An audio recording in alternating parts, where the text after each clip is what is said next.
Senhor presidente, senhores deputados e senhoras deputadas, cumprimentar aqui os representantes do MAB, aqueles que vieram da região sudoeste, que estão acompanhando desde a manhã de hoje os debates feitos, como já aqui fez referência o professor Lemos e a deputada Luciana, os debates a respeito das usinas, especificamente da usina de Baixo Iguaçu, coisa que nós acompanhamos há pelo menos 6 anos. Sejam todos bem-vindos. Mas, senhor presidente, eu venho a essa tribuna novamente, como havia dito na tarde de ontem, para fazer ainda referência ao assunto que, no meu entendimento, talvez não seria a maior surpresa, porque nós vivemos tantas surpresas diárias que é difícil dizer qual é a maior, qual é a menor, o que mais choca, o que menos choca nesses tempos tão difíceis de serem entendidos. Difíceis de serem entendidos, inclusive, senhor presidente, como eu falei ontem, porque num tempo em que integrantes do Ministério Público Federal, e aqui me refiro especificamente àqueles que estão à frente da Lava Jato, da 13ª Vara e que compõem a Força-Tarefa. Obviamente que o seu principal, ou se não o principal, um dos que mais tem se manifestado, interlocutor, seu principal interlocutor, é justamente o senhor Deltan Dallagnol. E que hoje, mais uma vez, se manifesta a respeito de um acordo feito entre Petrobras, Ministério Público, Petrobras e governo americano, onde diz ele que tempos diferentes têm que ter soluções diferentes. Não literalmente, mas fala isso. Que tempos diferentes são estes, e realmente são tempos diferentes, onde o Ministério Público se arvora no direito de ficar com 2,5 bilhões de reais de um acordo feito entre Petrobras e governo americano com prejuízo para a Petrobras. Ora, a alegação de que foi recuperado nesse período uma soma vultosa de recursos não se sustenta. E por que não se sustenta, delegado Recalcati? Porque, obviamente, é a obrigação do Ministério Público, e para isso é pago com recursos públicos, fazer o seu papel, e o seu papel está sendo feito justamente quando faz as investigações ou busca fazer junto à Polícia Federal investigações, faz as acusações que lhes são pertinentes. Não é o seu papel receber, entre aspas, um prêmio por isso. Porque se isso fosse verdade, o Ministério Público Estadual também entenderia como sendo pertinente criar uma fundação de direito privado e fazer acordos quando houvessem grandes situações em que grandes volumes de recursos estivessem envolvidos. Da mesma forma, talvez a Polícia Federal começasse a entender assim, ou quem sabe o próprio Judiciário. Então, para que Estado? Para que Assembleia Legislativa? Para que Tribunal de Contas, Tribunal de Justiça? Para que Congresso Nacional, se nós temos um poder que pode ser onipotente, onipresente, onisciente e, principalmente, um poder que está acima de tudo e de todos? Está errado o procurador do Deltan Dallagnol. Está errado. Pode reclamar o quanto quiser, mas está errado. Não é seu papel apenas acusar. Não é seu papel apenas dizer que aqueles, como aliás disse outro procurador da Lava Jato, que aqueles que não estão entendendo a iniciativa agem ou por desconhecimento ou por má fé. Não é. Nem por desconhecimento, deputado Requião, nem por má fé, que nós nos colocamos contra esse acordo espúrio feito entre Petrobras e Ministério Público. E homologado em Curitiba pela juíza Ardes, que não se sabe exatamente com qual base legal resolveu homologar um acordo que não passaria por ela. Não passaria por ela. Aliás, o Ministério Público não teria nem como fazer esse acordo, uma vez que os recursos recuperados deveriam vir, isso está no acordo entre Petrobras e governo americano deveriam vir para a União. E até onde sabemos, o Ministério Público não é a União. Então, nesse sentido, senhores deputados e senhoras deputadas, ontem mesmo, conversando após a sessão com as assessorias jurídicas que temos aqui na Assembleia e fora da Assembleia, chegamos ao entendimento que é necessário que se tomem providências. Não basta nós só ficarmos, deputado Requião, na indignação. É preciso providências.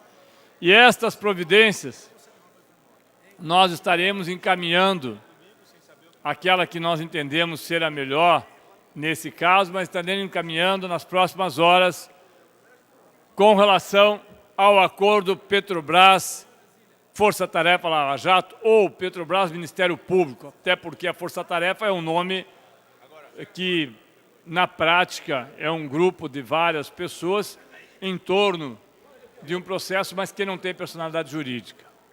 Pelo menos eu entendo que não haja, se há, desconheço. Nós estaremos fazendo uma representação junto ao Tribunal de Contas da União e, obviamente, estudando a possibilidade real de uma ação popular, porque entendemos que não é possível que a sociedade olhe como se nada disso estivesse acontecendo e olhe como se nada disso ela pudesse fazer para conter. Ontem mesmo, a Federação Única dos Petroleiros, através do seu presidente, já tem uma ação popular questionando pontos deste acordo. Hoje, na manhã de hoje, uma situação semelhante acontece em Pernambuco.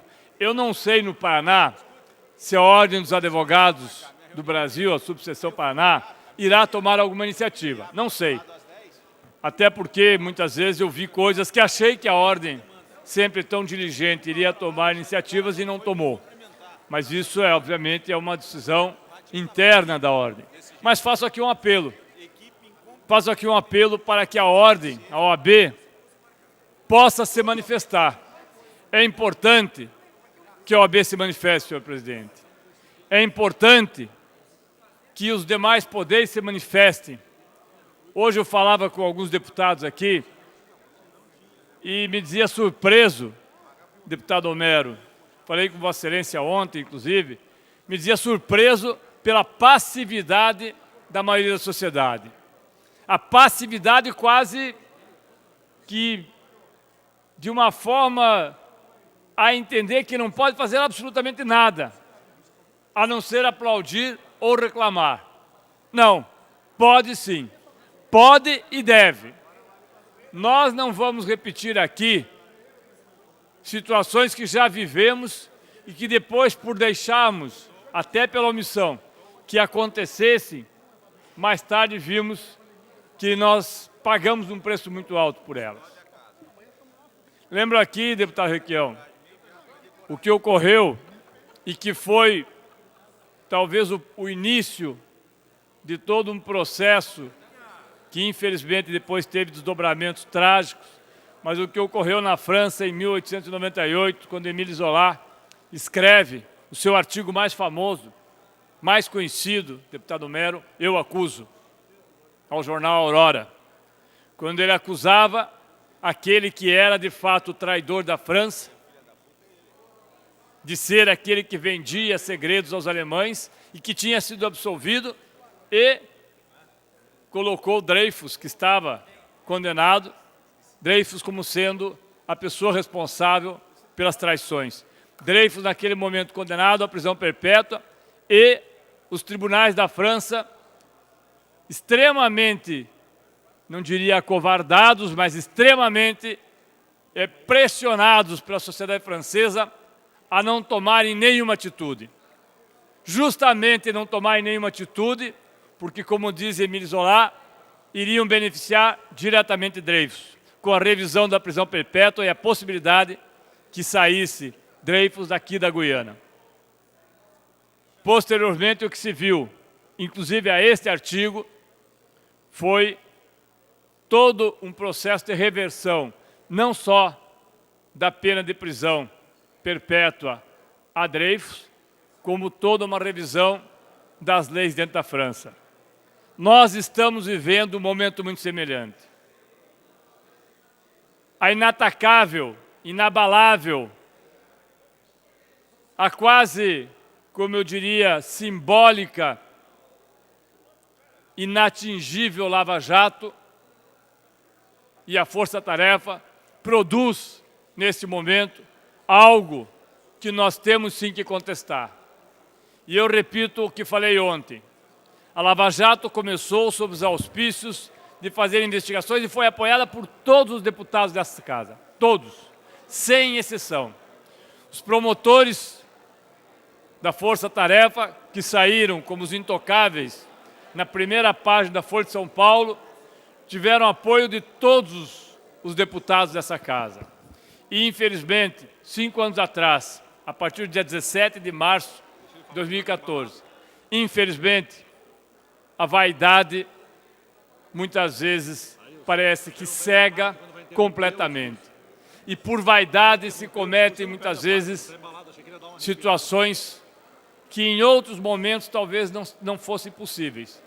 Esta vaidade é que hoje faz com que um promotor, chefe de uma operação com a envergadura que tem a Lava Jato, venha publicamente defender o seu direito de receber, não ele, mas a fundação criada por ele, 2,5 bilhões da Petrobras, e se revoltar contra aqueles que são contra. Se revoltar dizendo que aqueles, aliás, o senhor Antônio Fernandes, se eu não estiver enganado, foi estagiário nosso do Banco do Brasil, também se revolta, dizendo que há má fé nisso. Não há má fé. Não há má fé. O que há é republicanismo, que talvez o Ministério Público Federal tenha esquecido nesse momento. Republicanismo. É preciso saber que os poderes têm limites e que esses limites na República têm que ser respeitados. E se não forem respeitados, não se respeita mais absolutamente nada, inclusive o Ministério Público. O que está em risco não é os 2,5 bilhões, não é a tal fundação que será feita com personalidades A, B ou C. Aliás, pergunto por que não podem alguns sindicatos, entidades da sociedade civil participar dessa fundação. Não se sabe, não foram os escolhidos. E antes de dar a parte, deputado Requião, quero encerrar aqui lembrando que isso, infelizmente, me remete, deputado Homero, me remete àquilo que aqui muitos conhecem. O fato, talvez, que mudou a história da sociedade ocidental, que é a Reforma Protestante de 1517. A Reforma Protestante que, no seu âmago, trata algumas pessoas como predestinados ou os escolhidos. Talvez alguns promotores tenham essa impressão, que são predestinados, escolhidos por Deus para combater o mal na terra, a corrupção, e o mal e a corrupção se referem a partidos ou a pessoas. Estão enganados. Estão enganados. São servidores públicos concursados, ainda que coloquem o que quiserem nos seus twitters. Servidores públicos concursados, pagos como nós somos, não servidores públicos concursados, mas como nós somos aqui na Assembleia Legislativa, pagos com dinheiro público de impostos. E não tem, em nenhum momento, o direito de se apoderar de 2,5 bilhões da Petrobras. Lhe concedo a parte, deputado Maurício Requião. Deputado Tadeu, apenas para corroborar com o seu discurso, a equipe jurídica da Câmara Federal classificou como o depósito de dinheiro no fundo da Lava Jato, podendo ser classificado como peculato. Está aqui no jornal O Globo que o secretário da Câmara Federal, Leonardo Augusto Barbosa, afirma que a Câmara dos Deputados Federais irá entrar com medidas no STF e no TCU contra esse fundo. Nós ainda vivemos numa república, e a República Federativa do Brasil, não a República dos Meninos de Curitiba. Obrigado, deputado Maurício. E para encerrar, senhor presidente, quero reafirmar, nas próximas horas nós vamos fazer. Deputado, Vossa Excelência tem um minuto para concluir. Uma ação real.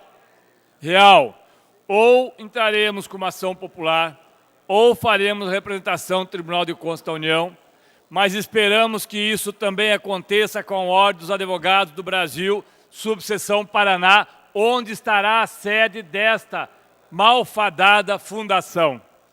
A ordem que sempre defendeu os princípios jurídicos não pode fazer ouvidos de mercador, não pode fazer de conta que o que ocorre ou o que está ocorrendo no Brasil agora não diz respeito, inclusive, aos seus advogados. Não pode ela, a ordem, no meu entendimento, e não sou advogado, neste momento importante da sociedade, passar ao largo, esperando a tempestade passar. É hora de nós enfrentarmos a tempestade com os custos e ônus que pode trazer, mas de enfrentar, porque a omissão é o maior pecado que poderíamos cometer. Por isso não vamos fazê-lo. Obrigado, senhor presidente e senhores deputados.